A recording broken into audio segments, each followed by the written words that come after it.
All right, we're going to look at price floors. No, not the minimum wage. Other people have done that. I have too. So that's dealt with elsewhere. But that is a price floor where you declare a legal minimum to something, and you only worry about it or rejoice in it, depending on your opinion, if it's above the market equilibrium price. If it's not above, doesn't matter. Don't worry about it, and that may be good. All right, so instead of the minimum wage, where the market that is relevant would be labor, unskilled labor, let's look at crops.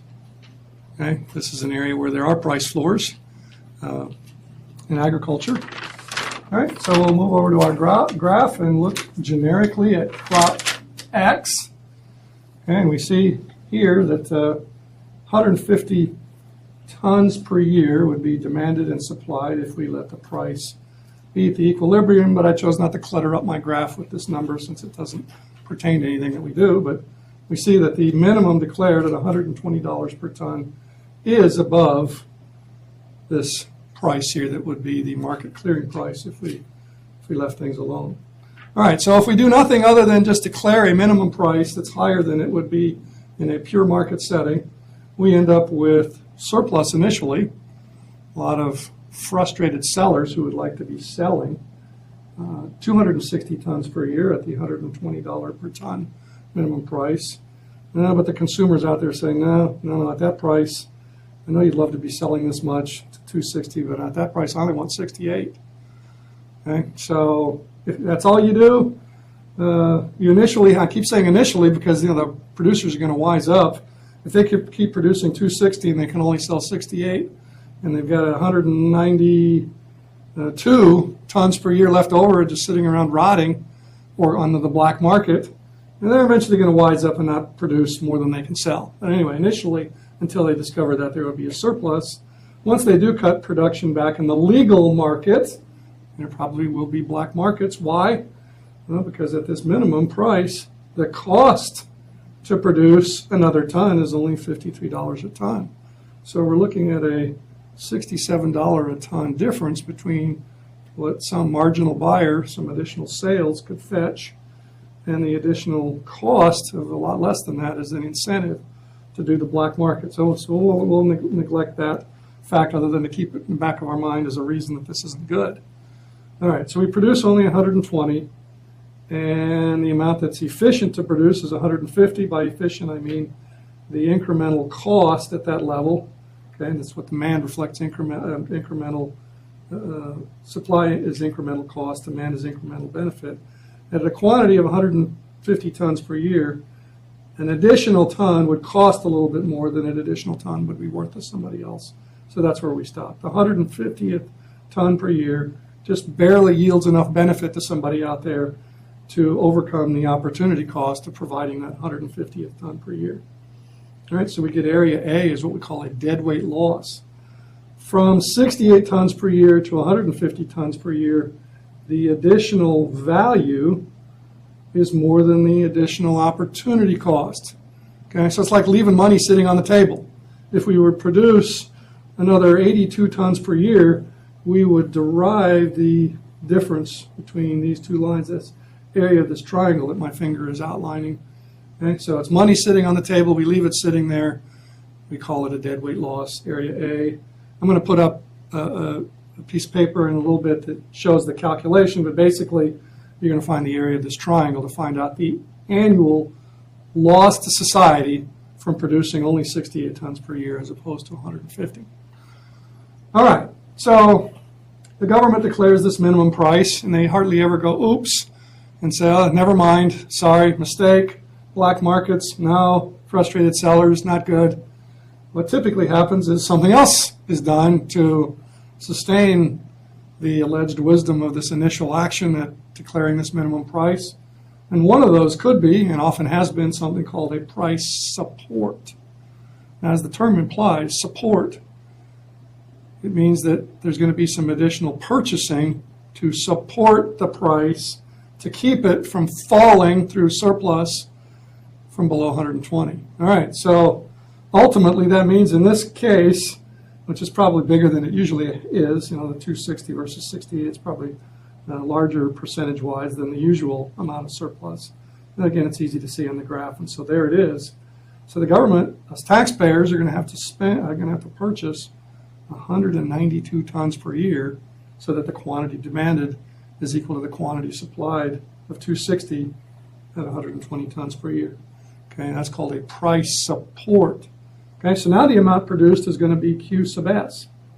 Okay, and beyond 150, the efficient level, the additional cost is more than the additional benefit. Okay, so now we have area B as a deadweight loss. Okay, now in this case, it's not money sitting on the table. In this case, it's taking away from the amount of benefit to society that was realized if we had stopped at 150 tons per year. Okay, so from 150 to 260, that last 110 tons per year, the supply line indicates that the additional cost of each ton is more than the additional value to somebody out there. So we suffer this as a loss. Again, find the area of this triangle, that's the loss to society per year for overproduction, and I'll put the actual calculation up in just a minute towards the end of my remarks so that you can get it down if you want to. All right, so what about this deadweight loss at B? It assumes something that may not be true in the case of the price support. Right, this segment of the demand line from 68 to 260, that's the value of the last 192 tons per year, the 192 tons per year that we taxpayers purchase and do something with. Store them somewhere, put them in school lunches, send them overseas for famine relief, whatever. Okay, that's what this line reflects, the marginal value of those last 192 tons per year. If we put them all to their highest and best use, as indicated by the demand line from 68 to 260, then B is the deadweight loss from producing 260.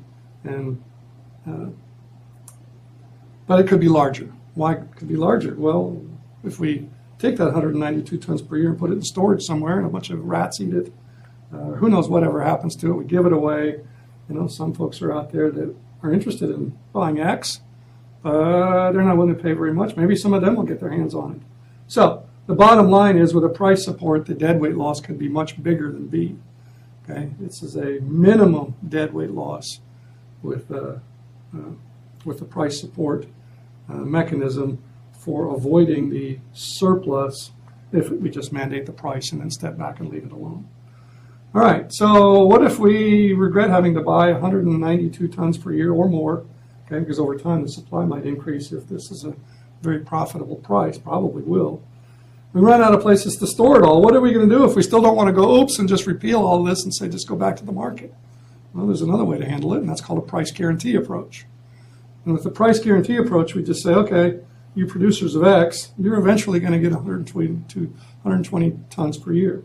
Now, you may not get it when you sell your crop, but you'll get it from us taxpayers. We'll make up the difference. Okay, so the sellers say, okay, we trust the government, we trust the taxpayers.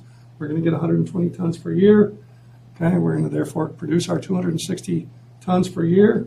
It's going to all go out on the market, and we're going to sell it for as much as we can sell that much for. Here we are at this point here. Okay, the demand line for crop X tells us that if there's 260 tons per year out there, and there will be, based on the guarantee of the 120 tons per year, the market will clear at a price of 22, price to the consumer, key sub C, price to the consumer. See, the price to the consumer with the support is 120, right? You got to compete with the taxpayers to buy the crop to keep the price at that level.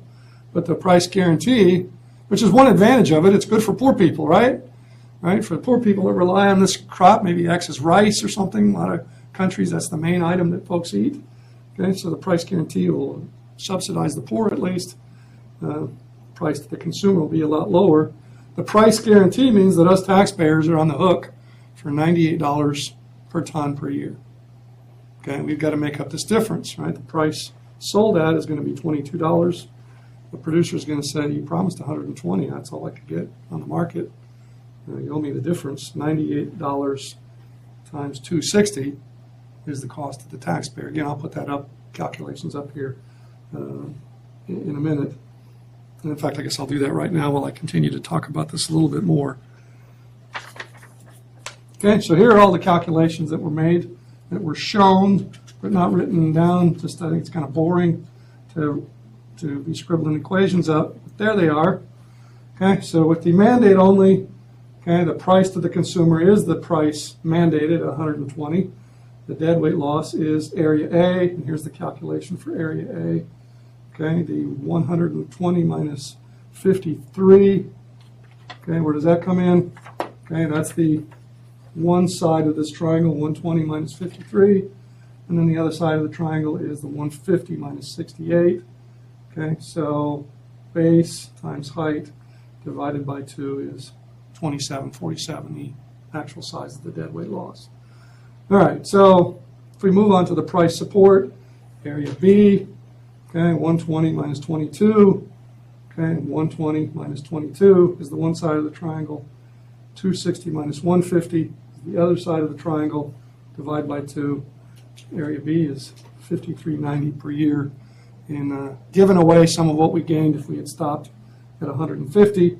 And then the taxpayer cost is, hey, we've got to buy the what would otherwise be a surplus, we taxpayers. Okay, so 120 minus 68. Oops. I'm sorry. The 260 minus 68. Why did I say 120? 260 minus 68. Okay, times the 120, right? We taxpayers have to pay the price that we mandated, okay, for the amount that would otherwise be a surplus. And let's see, okay, so what quantity, what dollar amount is that I put? Oh, $23,040 per year to us taxpayers, plus transportation, plus storage, right? Because we bought all this stuff, okay, which is a plus. It can be a plus. We could send it over for famine relief or help out with school lunches, but at least initially we've got to put it somewhere, so that is an additional cost to taxpayers. If we move on to the price guarantee, we see that the price to the consumer is not the mandated 120. It's all the way down here at 22. Okay, so the deadweight loss then would be area B. Not a minimum in this case. This is the actual deadweight loss because at a price of 22, all the folks represented by this piece of the demand line do go and purchase X, okay, and derive value from that. Okay, so there's no surplus to buy. All the stuff that's made is sold to the person who values it more than that price of piece of C at $22. Okay, and so the deadweight loss is the same. This was a minimum for the support. This is the actual for the guarantee. And then the taxpayer cost would be 260 tons per year are going to cost us taxpayers the difference between the 122 promised and the 22 actually collected out in the market.